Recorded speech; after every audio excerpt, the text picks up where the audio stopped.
Friends, this is Reverend Sanjay Gaikwad from Union Biblical Seminary, Bibwewadi, Pune, Maharashtra.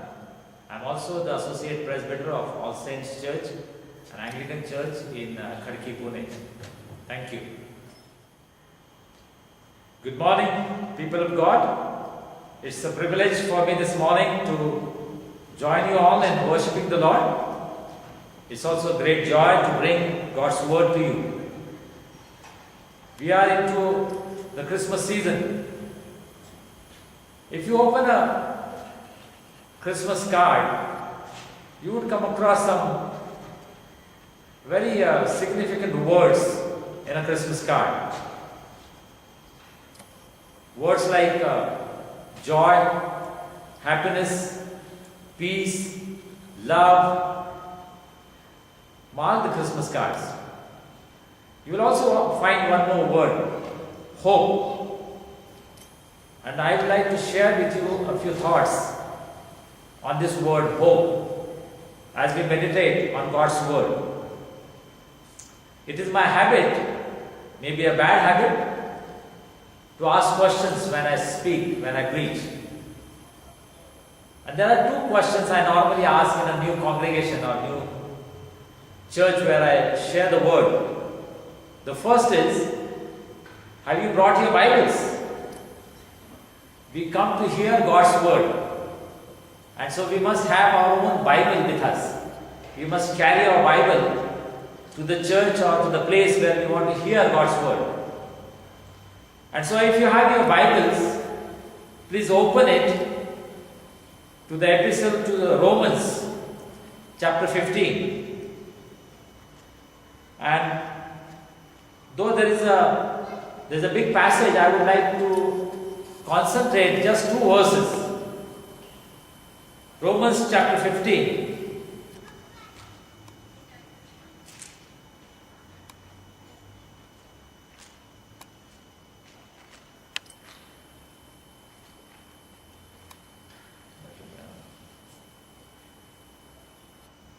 And if you read from verse 7 onwards, it talks about many things. But I would like us to think about these two verses. The last part of verse 12, the Gentiles will hope in him. And verse 13, may the God of hope fill you with all joy and peace as you trust in him, so that you may overflow with hope by the power of the Holy Spirit.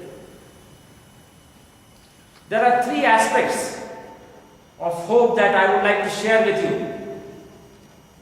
The first aspect that we see in this verse 13, may the God of hope fill you with all joy and peace in believing. You know, God is a God of hope. That is what we find in the Bible throughout. Right from the first book of the Bible, the Genesis, to the last book of the Bible, the Revelation. It talks about hope. When the first man sinned, he was promised hope. He was given hope that there would be salvation. There would be forgiveness of sin. But for the New Testament people, for the people of grace, in the New Testament we find there is this hope that God gives, that there is salvation through the Lord Jesus Christ, that there is forgiveness of sin through the Lord Jesus Christ.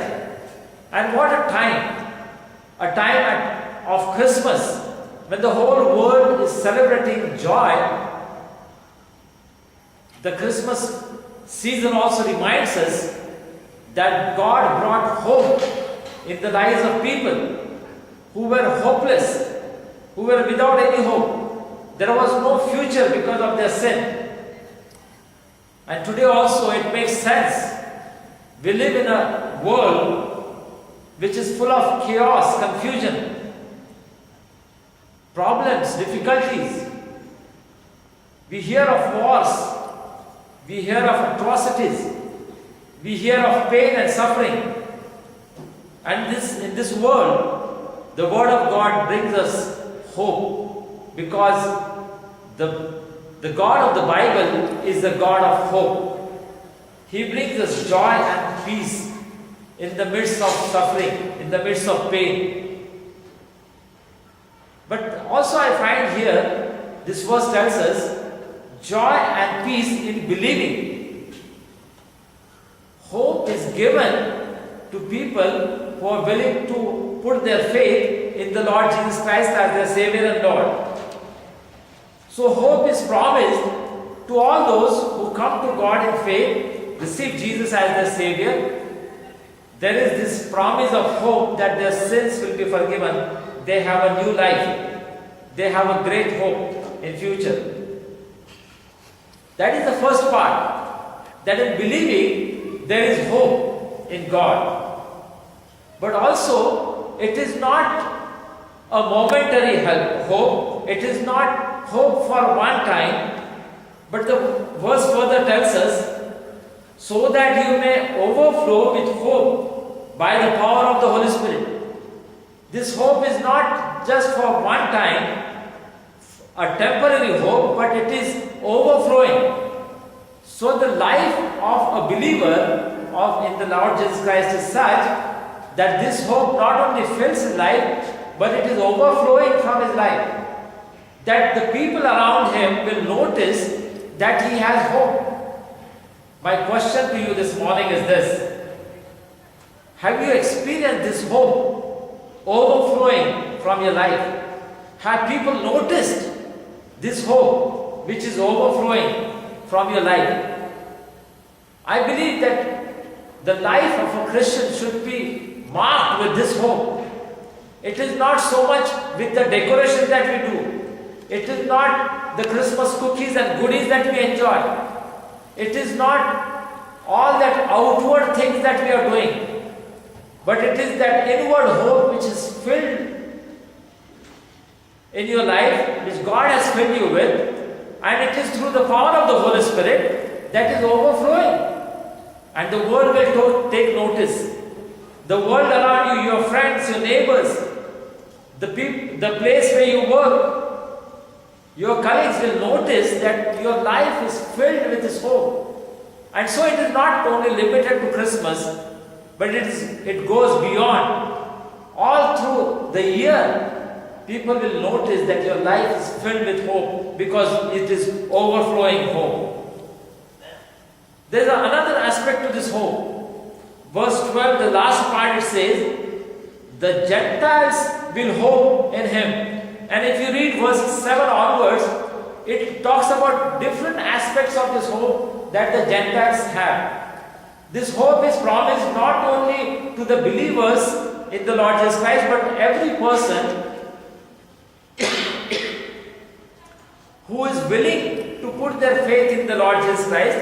They may be from any religion, any background, any faith, any state, any country, any nation, any part of the world. They could experience this hope in the Lord Jesus Christ. For the Old Testament people, for the Jews, the temple was designed in such a way that there was space for the Gentiles to come in and to listen to the Word of God, to hear God speak to them. In the New Testament, in our churches, we do not have a separate place for people of different faiths to come in.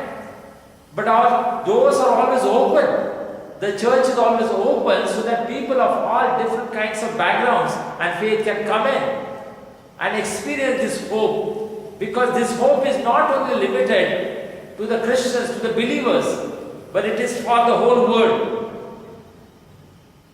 The Son of God came into this world and gave his life not only for Christians, for a special community, but for the whole world, that everybody in this world may experience hope in their life.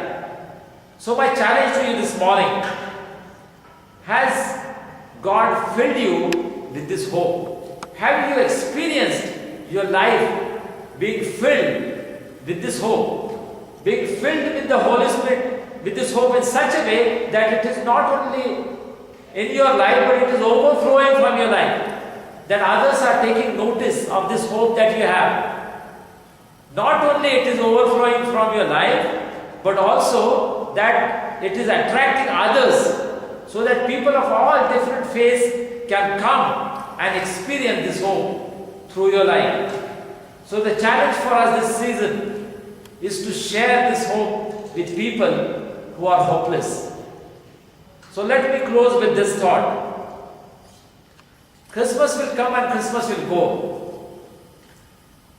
But this opportunity that God is giving us, yet another opportunity to not only experience this hope in our own lives, but also share with our neighbors. Maybe there is a person who is looking to you for this hope, who is seeking for hope. Maybe God wants to give you yet another opportunity this Christmas, that you may share this hope with people who are searching for hope. God bless you, both now, this season, and always to share this hope with others. Amen.